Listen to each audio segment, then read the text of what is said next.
pemirsa, kembali masih di Bincang Toko dan di hadapan saya masih ada Kepala Kejaksaan Negeri Garut, Pak Sugeng Haryadi, SHMH. Pak, posisi yang tinggi besar ini kan sebenarnya menyeramkan gitu ya. Bagaimana Pak nanti performan ini supaya tidak sampai di persepsi yang enggak gitu? Karena kan kecenderungan kalau tadi di segmen tadi juga sudah disinggung, APH atau aparat penegak hukum di sektor ini juga ya cukup menakutkan. Apalagi dengan tubuh Bapak yang tinggi besar kekar gitu, saudara Pak. Makanya ini yang harus kita hilangkan, persepsi dari masyarakat bahwa jaksa itu tukang menghukum, tukang ngeksekusi orang. Nah ini bukan kita, itu adalah salah satu tugas pokok kita. Namun ini perlu disampaikan bahwa kepada masyarakat bahwa kejaksaan sangat humanis kok, sangat humanis dengan melayani dari sisi keadilan, dari sisi penegakan hukum. Maka ini harus kalau kita melihat body saya seperti ini, memang orang akan ini ngeri, sudah gini aja ngeri, apalagi kalau diajak bertengkar pasti ngeri juga. Nah, ini yang harus kita kikis habis, bahwa kita juga dengan tinggi badan yang seperti ini bukan berarti kita juga sangar. Memang tugas saya adalah menghukum orang, karena itu adalah tugas ansih yang diamanahkan oleh undang-undang, kita harus laksanakan seperti itu. Begitu juga menyangkut masalah penahanan dan yang lain-lainnya, itu adalah tugas kami. Tapi dari sisi manusianya, kita tetap harus profesional. Berapa persentasenya Pak, sisi manusiawi dan... Dari sisi manusiawi, ya pasti kita paling enggak bisa, kalau manusiawinya 40 ya 60 tugasnya. Tugasnya ya, berarti ya, porsinya tetap. Apakah program Jaksa Bina Desa bagian dari sisi humanis Bapak? Salah satunya itu, satunya adalah kita bagaimana jaksa itu dikenal, jangan cuma dikenal tukang nahan orang, tukang ide orang. Tetapi kita juga ada program yang namanya preventif. Nah, oleh karena kita harus berdekatan dengan masyarakat, kita harus berada di tengah-tengah masyarakat untuk masyarakat itu mengenal. Oh, nggak taunya tugasnya juga seperti ini. Ada. Seperti kemarin, malah minta selfie. Nggak malah menjauh kan? Enggak, ya, nah, minta selfie, minta foto bersama-sama, apalagi mak-mak ya, ibu-ibu. Nah, nggak apa-apa.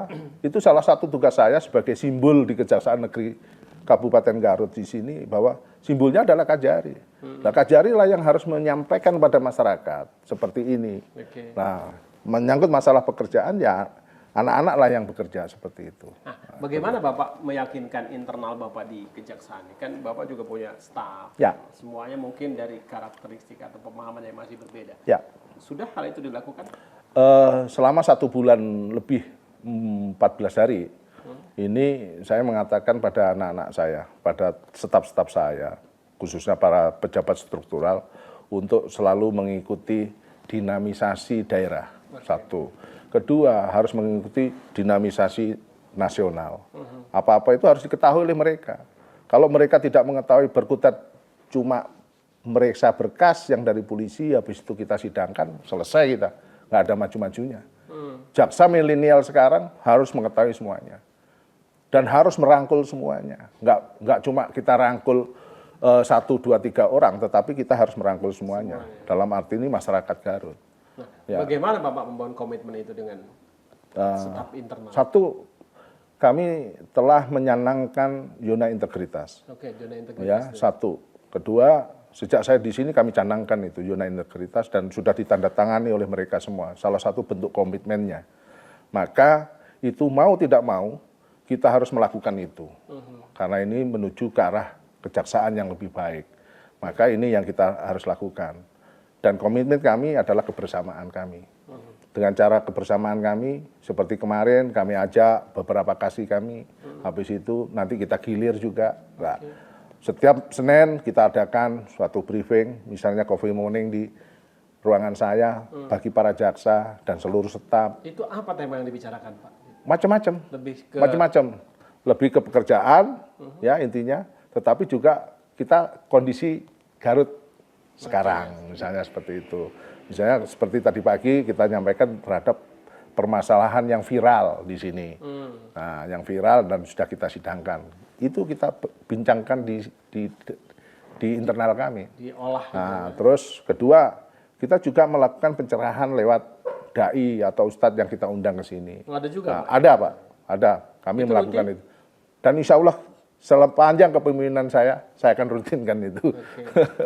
Pak, kalau boleh tahu berapa sebenarnya personil Bapak di sini? Cukup atau masih kurang kalau ada? Kalau menurut saya sangat kurang. Karena Garut ini adalah kelas A. Oh, tipe A. Tipe A. Jadi Garut ini tipe A.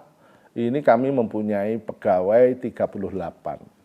Seharusnya 38 itu fungsional. 38 itu plus saya. Oh, Plus struktural, jaksanya sekitar 14 kalau nggak salah. berarti kantor seluas ini dihuni hanya 30. 38. Nah, Berbicara ideal kalau untuk Garut supaya ini berapa Pak butuhnya?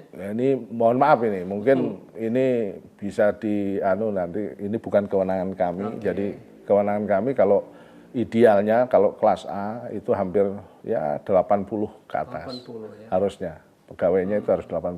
Maka kami kemarin sudah nyampaikan bahwa kami harus paling enggak ada penambahan pegawai, karena itu bukan kewenangan kami, karena kami mendapatkan itu langsung dari pusat. Di dropping ya. Ya, dropping. Nah, terus selama ini dalam kondisi keterbatasan ini seperti apa Bapak mendistribusikan pekerjaan? Ya, kami sebetulnya ini cerita klasik ya. Dari manapun lembaga pemerintahan itu pasti kekurangan. Pasti kekurangan SDM itu pasti. Tapi kami alhamdulillah bisa menyiasati itu menjadi pekerjaan yang optimal. Yang penting yaitu tadi saya nyampaikan bahwa niat kami adalah ibadah, niat kami adalah karena Allah, bahwa kami melakukan ini karena Allah. Nah, di samping itu kita juga punya SOP dan insya Allah Motivasi apa yang diberikan ke seperti itu motivasi saya bahwa kita bekerja harus kita tuntaskan, harus kita lakukan dengan penuh keikhlasan kita. Baik, Pak Kejari, kita akan masuk di segmen akhir nanti dan pemirsa jangan kemana-mana, masih tetap di Bincang Talk. Mulai saat ini, kamu tidak boleh lagi berhubungan dengan anak saya, Rizka. Ingat ya Pak, saya akan tetap berhubungan dengan Rizka. Dan kami berdua tidak akan bisa dipisahkan. Rajapati, Senin dini hari jam 1:30 di Antv.